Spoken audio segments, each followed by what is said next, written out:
షేక్ షేక్ షేక్ షేక్ షేక్ అందర్. మన మురుగదాస్ గారు బాలీవుడ్ కి ఇచ్చిన షాక్ షాక్ షాక్ షాక్ అందర్. నాకు ఈ సినిమా చూసి థియేటర్ లోంచి బయటకు వచ్చేటప్పుడు చెప్పాలనిపించిన మీరెవ్వరు థియేటర్ లోకి రాకందర్ అన్నమాట. అదే మన సల్మాన్ ఖాన్ మురుగదాస్ గారి సికందర్ సినిమా ఇప్పుడే షేక్ చేసి ఆ థియేటర్ లోంచి బయటకు పంపించింది అనమాట నన్ను.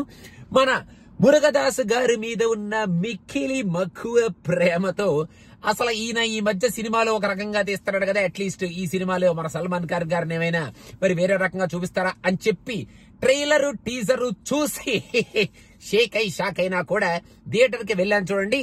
First of all you guys have to appreciate for my shaking shocking theatre కి గోయింగ్ అందరూ అనమాట.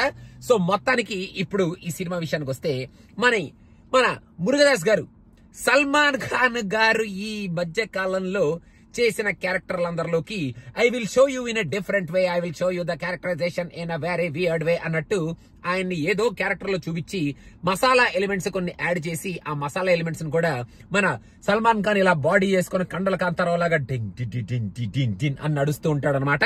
ఫైట్లు జరుగుతూ ఉంటాయి అనమాట. అక్కడక్కడ కొన్ని ఎమోషనల్ సీన్స్ పెట్టుకున్నాడు. ఆ ఎమోషనల్ సీన్స్ లో ఈ మధ్య కాలంలో మన సల్మాన్ ఖాన్ గారిని ఇంతలాగా ఏడవడం ఎప్పుడు చూడలేదురా నాయన అనుకునేటట్టు ఆయన్ని పీచిగా కొన్ని సీన్స్ లో ఏడిపించాడు. అండ్ ఎక్కడ కమర్షియల్ ఎలిమెంట్ వచ్చినా మన సల్మాన్ ఖాన్ గారి చెయ్యి కనిపించినా, కన్ను కనిపించినా, చివరికి ముక్కు కనిపించినా, ఏమి కనిపించినా కూడా మరి మన సంతోష్ నారాయణ గారు డింక్ టక్క టక్క డింక్ టక్క టక్క డిన్ అని చెప్పి ఒక పంజాబీ సికందర్ కి సంబంధించిన ఒక మ్యూజిక్ తో మరి మ్యూజిక్ వాళ్ళకు కొడుతున్నారా లేకపోతే సినిమా చూసినందుకు మనల్ని డింక్ టక్క టక్ డింక్ టక్క టక్ అని కొడుతున్నారా అనేది నాకు అర్థం కాలేదు బాబు. ఇంకా మూవీ మ్యాటర్స్ కి వస్తే ఫస్ట్ హాఫ్ లో యాక్చువల్ గా ఈ సినిమాలో స్టార్ట్ అవడం మన కింగ్ ఎపిసోడ్ అన్నట్టు చాలా భారీగానే ఈ సినిమాని మనకి స్టార్ట్ చేస్తారు. మన కింగ్ ని కూడా బాగా సికందర్ ఈయన ఒక రాజ్కోట్ రాజా అన్నట్టు స్ట్రాంగ్ గా చూపిస్తారు. దాని తర్వాత మన రష్మిక హే గుంజికి గుమ్ గుమ్ అనుకుంటూ వస్తుంది అనమాట. ఆ అమ్మాయి యాక్చువల్ గా ఈ సినిమాలో మనం ఎక్కువగా అమ్మాయి క్యారెక్టర్ గురించి మాట్లాడుకోవద్దు బాబు, ఎందుకంటే ఉన్నంతసేపు కొంచెం చాలా పవర్ఫుల్ లేడీ లాగా కనిపిస్తూ మొత్తానికి ఏదో అలా మన సల్మాన్ ఖాన్ చుట్టూ అటు ఇటు తిరుగుతూ ఉంటది. మన సల్మాన్ ఖాన్ ఆయన పనులు ఆయన ఉంటే ఈ అమ్మాయి మన సల్మాన్ ఖాన్ చుట్టూ ఏగలాగా తిరుగుతున్నట్టు ఏదో చూపించారనమాట. దాని తర్వాత ఫస్ట్ హాఫ్ లో మనకు ఒక షాకింగ్ ఇన్సిడెంట్ ఒకటి జరుగుద్ది. ఆ షాకింగ్ ఇన్సిడెంట్ కూడా ఓకే ఇలా తీసుకెళ్దాం అనుకుంటున్నారు అనమాట సినిమాని అన్నట్టు ఒక ఇన్సిడెంట్ పెట్టి ఆ సినిమాని ఒక మూలం లాగా ఈ ఇన్సిడెంట్ ని ఒక హార్ట్ లాగా ఈ సినిమాకి పెట్టి అక్కడ నుంచి ఏదో ఒక different kind of movie presentation, ఏదో డిఫరెంట్ కైండ్ ఆఫ్ స్టోరీ రాశాను నేను అన్నట్టు ఒక డిఫరెంట్ ప్రెజెంటేషన్ లో ఈ సినిమాని తీసుకెళ్దాం కదా అని చెప్పి అలా సినిమాని తీసుకెళ్ళడానికి ట్రై చేశారనమాట. కాకపోతే అక్కడ మన మురుగదాస్ గారు ఎంచుకున్న సబ్జెక్టు, ఆ లైను, ఆ కైండ్ ఆఫ్ ఎమోషన్ ఏదైతే ఉందో అది కరెక్ట్ గానే ఉంది. కానీ ఆ ఎమోషన్ ని ఆయన ఒక కమర్షియల్ ఫార్మాట్ లో, ఒక రొటీన్ కమర్షియల్ ఫార్మాట్ లో పెట్టడమే మనకి లోపల షేక్ షేక్ షేక్ షేక్ షేక్ అందరిలాగా అనిపించింది అనమాట. ఇంకా ఫస్ట్ హాఫ్ లో ఈ సినిమాకి ఈ స్టోరీకి ఒక విలన్ ఉండాలి, విలన్ ఉంటేనే ఫైట్లుంటేనే మన సల్మాన్ ఖాన్ ఫైట్ చేస్తాడు. అంటే ఫైట్ అంటే అలా నించొని ఇలా గుద్దితే ఒకటి వెళ్ళిపోతాడు, అలా నవ్వితే ఒకటి వెళ్ళిపోతాడు, కాల్తో ఇలా స్టైల్ గా కూర్చొని డిష్ అంటే ఒకటి పడిపోతాడు. అలాంటి ఫైట్లు ఉంటాయి అనమాట. మరి ఎక్కువగా భారీగా ఎక్స్పెక్ట్ చేయకండి. అదేదో బాట్ ఉంది కదా దాన్ని మాత్రం పిచ్చి పిచ్చిగా వాడేస్తున్నారు బాబు ఈ మధ్య. దాంతో ఈ సినిమాలో పిచ్చపిచ్చగా ఫైట్లన్నీ మనకు చూపిస్తారనమాట. ఎక్కడ పడితే అక్కడ సల్మాన్ ఖాన్ ని స్లో మోషన్ లో దుమ్ములో ధూల్లో నడిపిస్తూ ఉంటారు. వెనకాల కూడా నలుగురు పిత్తపరగడిలాగా వెనకాల డింగిడక అని చెప్పి వాళ్ళు నడుస్తూ ఉంటారు. మన సల్మాన్ ఖాన్ గారు వెనకాల ఒక ఆయుధం లాగా, ఒక ఫోర్స్ లాగా ఏదో చూపిస్తారు. కానీ అది అక్కడ నాకేమో ఎక్కడ అటినట్టు పడినట్టు ఏం కనబడలేదన్నమాట.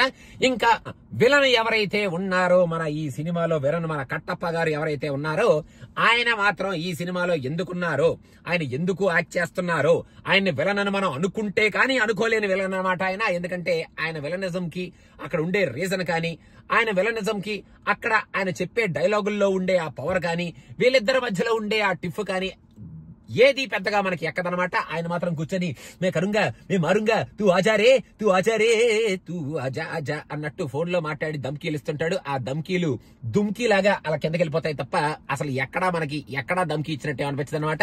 సరే ఓకే మీరు వెళ్ళండి బాబు, ఓకే మీరు ధమ్కీలు ఇచ్చుకోండి అన్నట్టు మనం వదిలేస్తాం. ఇంటర్వెల్ ఎపిసోడ్ ఏదో పవర్ఫుల్ గా ఇచ్చారనుకున్నారు కానీ అది కూడా డింక్ టక్క టక్ టిన్ అన్నట్టు అయిపోయింది. ఇంకా సెకండ్ హాఫ్ లో ఏదో మెసేజ్లు ఇద్దామని ఏదో 3-4 మెసేజ్లు ఏదో ట్రై చేశారు. ఆ మెసేజ్లు మరి ఎంతవరకు వర్కౌట్ అయినాయో లేదో నాకైతే అర్థం కాలేదు. ఒక 2-3 ఎమోషనల్ సీన్లు పెట్టుకున్నారు.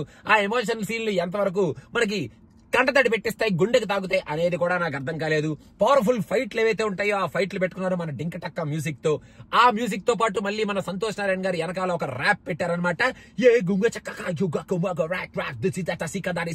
ర్యాప్ అని చెప్పి మనల్ని ఆల్రెడీ సినిమా చూసి మనం ర్యాప్ అవుతుంటే ఆ సినిమా ర్యాప్ అని చెప్పి మళ్ళీ ఆ ర్యాప్ తో మనల్ని ఒక ర్యాప్ చేసి థియేటర్ లోంచి బయటికి పంపిస్తారనమాట. థియేటర్ లోంచి మనకి తూ చెల్లందరు బయటికి అన్నట్టు బయటికి పంపించే ర్యాప్ ఒకటి ఉంటది అనమాట.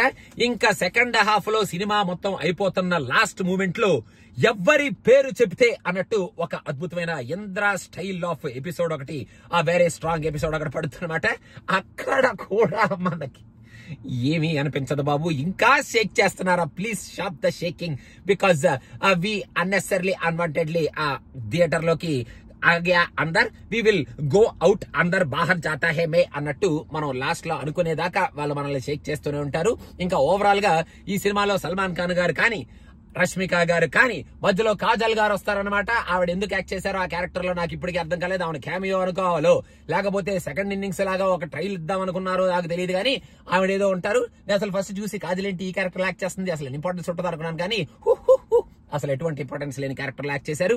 మొత్తానికి ఎవరి క్యారెక్టర్ పెద్దగా పండిందని నేనైతే అనుకోలేదు రాయన.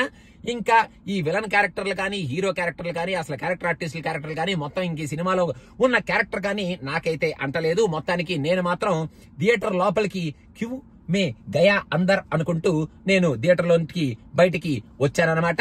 సో మీరు కనుక షేక్ షేక్ షేక్ షేక్ షేక్ అవుదాం అనుకుంటే మీరు కూడా వెళ్ళి థియేటర్ లోకి వెళ్ళాలి అనుకుంటే వెళ్ళి షేక్ షేక్ అయ్యి థియేటర్ నుంచి బయటకు వచ్చేయచ్చు అనమాట. ఇంకా అంతకన్నా నేను చెప్పాలనుకుంది ఏం లేదు. మురుగదాస్ గారు మెద్రాసి అట్లీస్ట్ శివకార్తికేయన్తో మంచిగా మద్రాసి సినిమాలో మురుగదాస్ విల్ బి బ్యాక్ అనేటట్టు ఒక మంచి పవర్ఫుల్ కంబ్యాక్ ఇస్తారేమో, వెయిట్ చేద్దాం. Last but not the least మొన్న చెప్పినట్టే #India అన్న రెస్టారెంట్ కనుక మీ చుట్టుపక్కల ఏరియాలో ఎక్కడైనా ఉంటే మీరు కనుక ఇంతవరకు ఆ రెస్టారెంట్ ని టేస్ట్ చేయకపోతే తొందరగా వెళ్లి తినేయండి. ఎందుకంటే వాళ్ళ ఫుడ్ వాళ్ళ మండీలు అవి చాలా బాగుంటాయి. యుఎస్ మొత్తం హల్చల్ చేస్తున్న రెస్టారెంట్ అది. రీసెంట్ గా మన వేగస్ లో ఓపెన్ చేశారు లాస్ట్ ఇయర్ అండ్ జస్ట్ ఒక 2 months బ్యాక్ అట్లాంటాలో ఓపెన్ చేశారు. షేక్ ఆడిస్తుంది అట్లాంటాలో అండ్ వేగస్ లో ఈ restaurant. So if you are in Vegas, visiting Vegas, come and taste our #food. And also if you are in Atlanta, ఒకవేళ ఇంకా వెళ్ళకపోతే ఆల్రెడీ మంచి పేరు నడుస్తుంది అనమాట, షేక్ ఆడిస్తుంది అట్లాంటాలో అని చెప్పాను కదా, వెళ్ళండి హ్యాపీగా తినండి. And last but not the least don't forget to subscribe to cinema బిచ్చా. మేము ఇంతలాగా షేక్ అయ్యి కూడా థియేటర్లకు వెళ్ళి థియేటర్ నుంచి బయటకు వచ్చి రివ్యూలు ఇచ్చేది మీరు ఒక చిన్న ఎంకరేజ్మెంట్ తో సబ్స్క్రైబ్ చేసుకుంటారనే. ఇంకా చేసుకోకపోతే నేను చేసేది ఏం లేదనమాట. సో మొత్తానికి అదనమాట సంగతి. షేక్ షేక్ అందర్ డింక్ టక్క టక్ డింక్ టక్క టక్.